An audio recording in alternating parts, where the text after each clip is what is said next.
Hello, my friends. Listen carefully, share this reel. In 1933, Sebastian Haffner was a young German law student in Berlin. He loved music and tennis and books, and he was smart and he was skeptical and he was not political.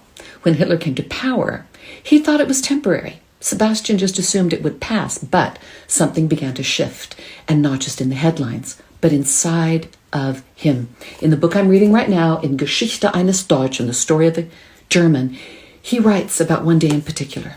I'll give it to you in English. At school, I encountered the first anti-Semitic jokes. I didn't laugh, but I didn't protest either. Later, in a courthouse where he was clerking, he watched a Jewish judge be forced to resign, humiliated in front of everyone. He writes, I looked away, I said nothing. I hated myself afterward, but I still said nothing. That day, my friend, Hoffner says, he became a spectator of my own cowardice. The first time you yield, he writes, you do it with pain and guilt. The second time is easier, and the third, you don't even notice. So it didn't happen with soldiers and guns, is what I'm trying to help you understand. It happened with silence, with complicity, with fear disguised as normal life. And that's what makes his story so piercing. He didn't just document what the Nazis did. He documented what he didn't do and how that, multiplied across millions, opened the gates. Now, it's 2025 in the United States, and we're watching something eerily similar. Have you noticed? Journalists arrested legally, public servants fired for private beliefs, surveillance that's turned inward, citizens classified by loyalty, and new laws passed every week that most of us don't even read.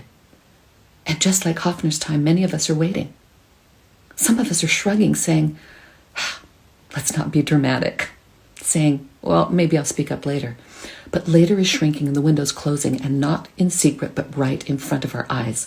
There is this line in this book, in his memoir, that should stop every one of us cold. I've got it in neon. Everything had changed, but everything looked the same. And that's the danger. Not destruction that's visible, but destruction that is disguised. We are not spectators, not unless we choose to be. And if you've been quiet, I beg you now to speak. If you've been passive, you'd better act. If you've been numb, wake up. Because what Hoffner learned, what millions learned too late, is that the battle for freedom isn't always loud. Sometimes it's won or lost in the quiet choices we're making today. And once that silence sets in, it's already almost over. So I'll be back.